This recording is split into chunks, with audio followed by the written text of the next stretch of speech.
Bismillah walhamdulillah wassalatu wassalamu ala rasulillah wa ala alihi wa ashabihi wa mawalah. Allahumma inna na'udzubika min ilmin la yanfa' wa min qalbin la yakhsha' wa min du'ain la yusma'. Amin ya rabbal alamin. Para jemaah, kita lanjutkan. Ya ayyuhalladzina amanu taqullaha wa kunu ma'as shadiqin. Wahai orang-orang yang beriman, bertakwalah kepada Allah dan jadilah kalian senantiasa bersama dengan orang-orang yang jujur. Jadi jangan punya kawan kecuali mereka adalah orang yang jujur. Kalau dengan orang yang tidak jujur gimana? Ya, say hello saja. Say hello saja. Orang-orang yang menjadi kawan kita, yang kita menjadikannya teman akrab, sering ketemu, sering ngobrol, sharing, curhat dan yang lainnya adalah orang yang jujur. Orang-orang yang jujur. Orang kalau jujur kepada Allah, dia pasti akan senang berbuat ketaatan, dia takut berbuat maksiat, dan dia akan berbuat adil, berbuat baik kepada sekitar. Tapi kalau orang sudah tidak jujur kepada Allah, Allahnya saja dilawan, bahasa kita begitu. Allahnya saja dilawan, Tuhannya saja dilawan, apalagi orang. Maka lebih berani lagi. Maka yang bersama kita, yang senantiasa kita berkawan adalah orang yang jujur, orang-orang yang baik-baik. Dan kita tidak dituntut untuk mendapatkan kawan yang banyak, enggak. Kita tidak dituntut untuk memiliki teman yang banyak, tidak. Yang kita dituntut adalah memiliki teman yang baik-baik, teman yang jujur-jujur. Kalau baik, jujur dan banyak, alhamdulillah. Tetapi kalau tidak banyak, memang kita tidak dituntut teman yang banyak kok. Al-akhillau yawma idzin ba'duhum li ba'din aduun illal muttaqin. Al-akhillau, persahabatan yang akrab atau teman-teman yang akrab, teman-teman yang dekat. Yauma idzin, pada hari itu, pada hari kiamat. Ba'duhum li ba'din adu, sebagian mereka atas sebagian lainnya adalah musuh. Padahal ketika di dunia akrab sekali, tapi nanti di akhirat adalah musuh. Illal muttaqin, kecuali orang yang bertakwa. Orang bertakwa akan ketemu lagi di akhirat nanti. Di dunia bareng, di akhirat juga nanti bareng. Di dunia bareng, di akhirat juga nanti bareng. Bahkan kalau ada di antara mereka yang masuk surga duluan, melihat kawannya belum di surga, nanti dia akan menjadi syafaat bagi kawannya. Ya Allah, si fulan dulu di dunia bareng sama saya, ngaji, berbuat ketaatan, kok belum ada di surga? Keluarkanlah dia dari neraka ya Allah. Kemudian dikeluarkan dengan syafaat temannya. Maka carilah teman-teman yang baik. Maka di sini Allah berfirman, wahai orang yang bertakwa, wahai orang yang beriman, bertakwalah kepada Allah dan jadilah kalian ma'as shadiqin, senantiasa bersama dengan orang-orang yang jujur. Tadi sudah kita sampaikan, jujur itu sifat mendasar bagi muslim. Sampai Allah ketika mempertentangkan, membandingkan antara muslim dengan munafik, Allah menyebut muslim dengan sebutan siddiqin. Jadi Allah menyebutkan muslim dengan sebutan siddiqin. Lihat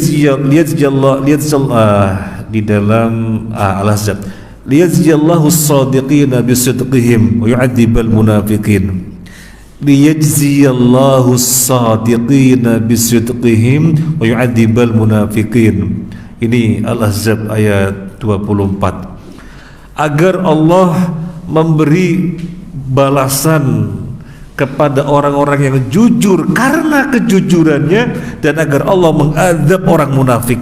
Ini Allah lagi mempertentangkan siapa dengan siapa. Allah lagi membandingkan siapa dengan siapa. Allah lagi membandingkan muslim dengan munafik. Muslimnya disebutkan dengan as-sadiqin. Kenapa? Karena sifat mendasarnya orang munafik itu dusta.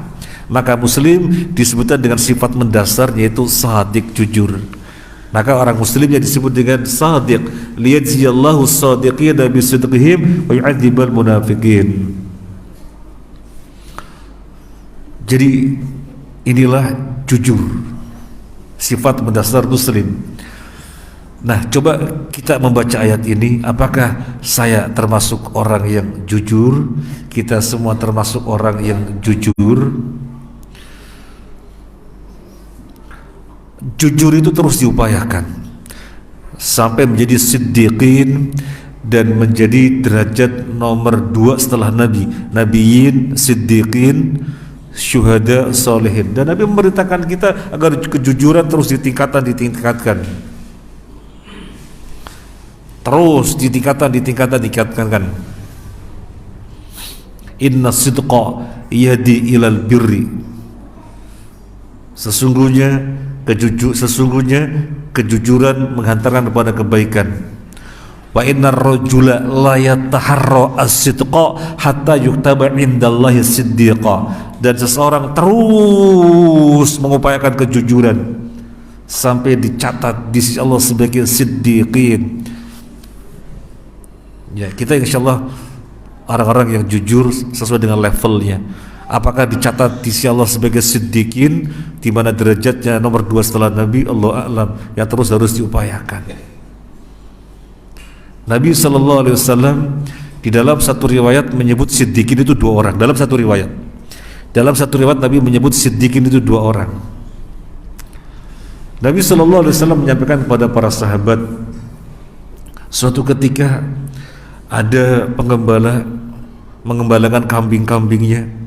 Kemudian serigala datang mengambil 1 ekor, dan berusaha direbut-rebut oleh pengembala dari serigala ini. Dan serigala duduk bersilah, berbicara, siapa yang menghalangiku di saat kambing ada yang menjaga? Kama qala Nabi sallallahu alaihi wasallam, kurang lebih maknanya demikian. Para sahabat berkomentar, subhanallah, serigala bisa ngomong. Maka Nabi kemudian bersabda, saya percaya kepada kejadian ini, wa Abu Bakar wa Umar. Kata Anas bin Malik yang meriwayatkan hadis ini, wa ma huma thamma. Padahal Abu Bakar dan Umar tidak ada di situ, tapi keimanannya diakui oleh Nabi, kejujurannya di dalam berislam diakui oleh Nabi sallallahu alaihi wasallam. Kemudian Nabi melanjutkan kisah. Ada orang naik sapi, kemudian sapinya dipukul-pukul, terus sapinya ngomong, aku diciptakan bukan ini, tapi aku diciptakan untuk membajak sawah. Para sahabat berkomentar lagi, ada sapi bisa ngomong. Subhanallah, sapi bisa ngomong. Maka Nabi kemudian mengatakan, aku percaya kepada kejadian ini benar-benar terjadi. Demikian pula Abu Bakar dan Umar. Anas bin Malik mengatakan, wa ma huma thamma. Padahal Abu Bakar dan Umar gak ada di situ, tetapi langsung melalui lisannya Nabi, karena kejujuran keduanya, di mana keduanya adalah as-siddiqin, gak ada kedua orang itu, sehingga Nabi bertanya, kamu percaya tidak? Tapi Nabi langsung menyatakan, Abu Bakar dan Umar percaya juga. Derajatnya siddiqin. Para jamaah rahimakumullah, di dalam melatih diri kita untuk terus meningkatkan kejujuran kita di dalam beragama, terus kejujuran kita di dalam berislam, maka harus terus ditingkatkan. Kita sudah tahu kalau sedekah gak akan membuat kita bangkrut, gak akan mengurangi harta kita. Nabi SAW bersabda, ma naqasat shadaqatun min malin, atau kama qala Nabi, sedekah tidak akan mengurangi harta. Kita yakin, tapi ketika sedekah kita mikir-mikir, nah disitulah tingkat kejujuran kita di dalam berislam. Disitulah tingkat kejujuran kita di dalam berislam. Dan apapun yang telah kita ketahui, ketika kejujuran kita tinggi, maka kita langsung sami'na wa ta'na, tidak pakai pikir-pikir. Yang dilarang hanyalah berlebih-lebihan, berinfak sampai menjadikan dirinya itu habis sehingga ngemis-ngemis, itu yang dilarang. Tetapi selama tidak sampai berlebih-lebihan, maka kita diperintahkan untuk berinfak, apalagi yang berpunya. Yang tidak berpunya saja diperintahkan. Ini contoh. Kemudian kita meyakini setiap anak yang Allah titipkan kepada kita sudah dicatat rezekinya masing-masing, sehingga yang terpenting kita berupaya semampu kita. Tapi kemudian kita mikir-mikir, waduh, ini anak kalau disekolahkan di tempat ini gimana nanti biayanya, akhirnya nggak disekolahkan misalnya. Ini kejujuran di dalam Islam dipertanyakan. Seorang wanita yang sudah mengetahui pakaiannya namanya jilbab, tapi kemudian mikir-mikir, wah nggak modis dan seterusnya, kejujuran dalam Islam dipertanyakan. Jadi harus terus diupayakan. Nah, kemudian kita mau sampaikan terkait dengan kejujuran, mana yang lebih susah? Jujur kepada orang lain apa jujur kepada diri sendiri? Seringkali jujur kepada orang lain itu gampang. A bilang A, B bilang B, C bilang C. Tetapi kepada diri sendiri, seringkali kita harus main kucing-kucingan dengan diri sendiri. Kalau kepada orang lain gampang, A, B, B, C, C, D, D. Gampang. Di dalam bersikap A, B, B, C, C, D, D gampang dalam bersikap. Tapi dengan dirinya sendiri seringkali main kucing-kucingan. Kita sudah tahu ini perkara tidak boleh. Sudah tahu, kucing-kucingan, sesekali, gitu. Jadi kucing-kucingan dengan diri sendiri. Ini juga mengharuskan kita terus berlatih, karena Allah berfirman, kunu ma'as-shadiqin. Jadilah kalian senantiasa bersama dengan orang-orang yang siddiq, yang jujur. Terlebih kalau kita memperhatikan redaksi ayat ini. Coba kita perhatikan redaksi ayat ini. Allah memerintahkan agar kita bertakwa. Ya ayyuhalladzina amanu ittaqullah, bertakwalah kepada Allah. Pertanyaannya sekarang, apakah jujur bukan bagian dari takwa? Nah, ini pertanyaan. Kita diseru ya ayyuhalladzina amanu, wahai orang yang beriman, ittaqullah, bertakwalah kepada Allah, wa kunu ma'as-shadiqin, dan jadilah kalian senantiasa bersama dengan orang jujur. Pertanyaannya, emangnya jujur bukan bagian dari takwa? Jujur bagian dari takwa. Tetapi kenapa disebutkan secara tersendiri? Padahal dia bagian dari takwa. Ini maksudnya penegasan atau penekanan secara tersendiri. Di dalam usul disebutkan dzikrul khas ba'dal 'am, penyebutan sesuatu yang sifatnya khusus setelah yang umum. Takwa umum, jujur khusus karena dia bagian dari takwa. Nah, dzikrul khas ba'dal 'am, penyebutan sesuatu yang khusus setelah sesuatu yang umum, maksudnya adalah untuk menunjukkan penegasan atau menunjukkan keutamaan tersendiri. Sama misalnya, man kana aduwwan lillahi wa malaikatihi wa rusulihi wa jibril wa mikala fa innahu aduwwul kafirin. Barang siapa yang memusuhi Allah, malaikatnya, rasulnya, dan memusuhi Jibril. Jibril bagian dari malaikat apa bukan? Jibril bagian dari malaikat. Kenapa mesti disebutkan secara tersendiri? Wong sudah disebutkan malaikat, man kana aduwwan lillahi wa malaikati wa rusuli wa jibrila fa innallaha aduwwul kafirin. Padahal Jibril bagian dari malaikat. Kenapa disebutkan secara tersendiri? Ini namanya dzikrul khas ba'dal 'am, untuk menunjukkan Jibril di antara para malaikat memiliki keutamaan tersendiri, dan memang dia malaikat yang paling mulia. Sama misalnya juga redaksi yang berbunyi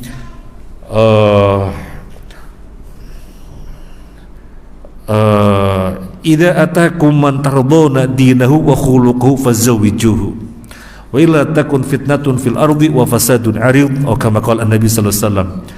Wahai para wali, kalau datang kepada kalian seseorang yang baik agama dan akhlaknya, maka nikahkanlah dia. Kalau tidak, terjadi fitnah yang besar dan kerusakan yang nyata. Jadi kalau ada pemuda takwa dan baik akhlaknya, nikahkanlah. Ya, pertanyaan kita, akhlak itu bagian dari agama apa bukan?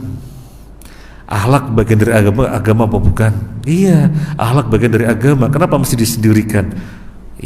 Idza atakum man tardawna dinahu, kalau datang kepada kalian orang yang kalian ridhoi agamanya, wa khuluquhu, dan akhlaknya, fazawwijuhu, maka nikahkanlah dia.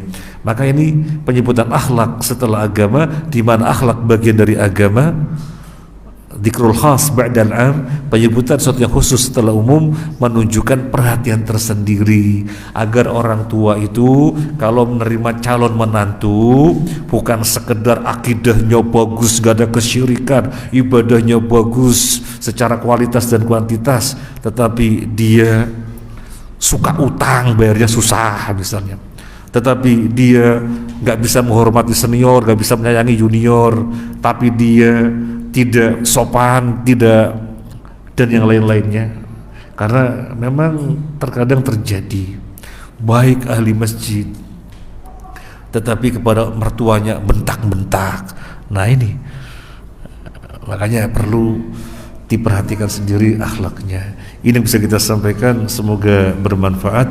Terima kasih atas kebersamaannya, mohon maaf atas hal-hal yang kurang berkenan. Subhanakallahumma wa bihamdika asyhadu an la ilaha illa anta astaghfiruka wa atubu ilaik. Assalamualaikum warahmatullahi wabarakatuh.